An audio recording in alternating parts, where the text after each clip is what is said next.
Hey friends, so today's hashtag July postcard play is day 4. And we're going to have a thank you to Ceri the Crafter, and I'll have his information in the Show More section below. Now in this card, I am choosing a saying and then something to go with it. And the cardstock that you see there, that's from the jelly plate, I did a few things on it. I'll have something more, a video really focusing on what I'm doing. I don't know very much about it, but I try. So I've chosen my 2, and I'm still using the Fortune scrapbook paper from Stamperia, and I'll probably do that for the whole week. I decided I was going to do a week of different things. So this week it's the Fortune paper, and next week I'm going to do Halloween, and I'll deal with the next 2 weeks after that. So excuse me. This is a tea dye. Probably should get something to re-ink that, but it still manages to do the edges for me. So I'm getting all of my cutouts prepared to go on to the cardstock. Again, the cardstock is a 4x6 inch, just typical cardstock that I'm going to back, and in this video I'm going to show you my backing process.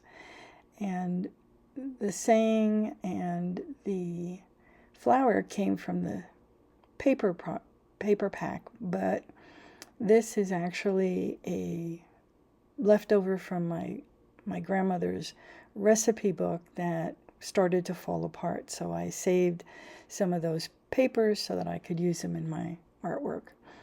I don't know, if people are going to read what I put on the things, so be it. I don't know, I have to read it and see if it makes sense. So now I'm just arranging how I want it to look, and I didn't even give it a shot on the other direction. I probably should have tried that, but I think it came out pretty good. So now I'm going to put everything down, and I also am going to add some needle. It's I want to say needlepoint, but it's not needlepoint. I use it in embroidery, and I had done some miniature embroidery, and the stuff that I have is leftovers.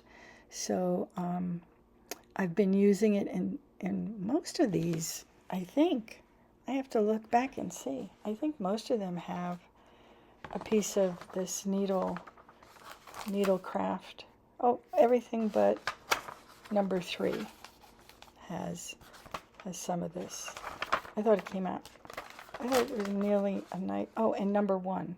I didn't do anything on number 1. Well, so much for having it on everything.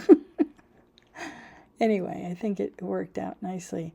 And it's just sitting there. Of course, it gets stuck to my hands because the glue is really, really good. It really is. So I'm going to attach that. And what I'll probably have to do is put it on under some weight, like a big book, and just let it dry that way. Now, the thing I have to do is put a number on it. Oh, you know what I'm going to do first? I'm going to do a little decorating with the glue stick cap. So I put it into some ink and then put it on there. It really does add a little, I don't know, just kind of brightens it up or something. It just makes it blend in or come together. And then some Art Anthology spray, Gilded Gold. Now, later on I'll point it out to you, but it's really hard for the camera to pick it up. But it is there. It does add a nice sheen to some of it, a sparkle. So now I have to figure out how I'm going to put the number 3, right? Yeah, so I'm going to cut out these 3 cards because I thought that makes sense. 3 cards. I'm going to put the number 3 on it, right? And later on, I go and I find out, well, it's not number 3. I'm thinking to myself as I'm doing this, I'm like, gee, I thought I had a number 3. I don't, and I didn't take the time to go look.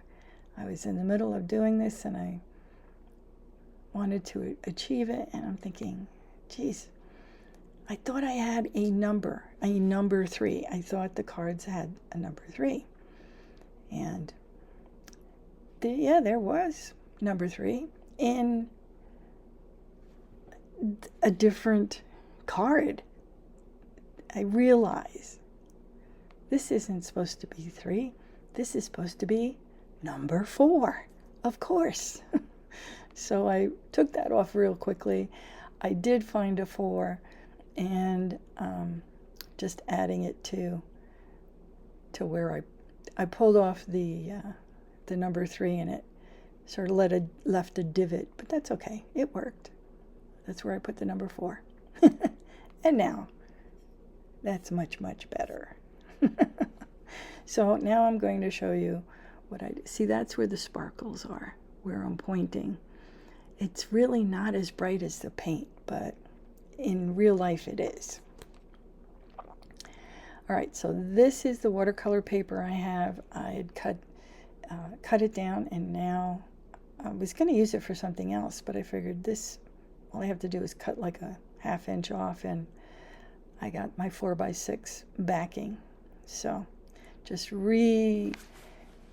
remaking sure that everything is going to fit nice. And then this time I'm using clear glue, Elmer's clear glue. It's a school glue, and just going around the edges. Now the reason why I'm doing this is because I want to show you it does work, but you do have to do a little due diligence here. So I put the backing on, and you have some time to adjust it. That's the one good thing about this glue, is you can adjust it, but you do have to make it stay where it's going to stay, where you want it to stay. So you can see, you can't just let it go because it will pop apart. So I use clips to keep the edges together, and eventually everything dries perfectly. So getting my clips, and you want to use the edge of the bulldog nose clips where it keeps it the tightest. I'm going to show you one in here where I push it all the way on. There it is, see? And that's not gonna work. You have to keep it on the edge. See how it sort of looks like it's coming apart at that one corner. And it is, if you don't, because the watercolor paper is really stiff, and you have to make it stay where you need it to stay. So I do hope that you've enjoyed this and that I have deepened the mystery. Good luck, and we'll see you next time. Thanks for watching.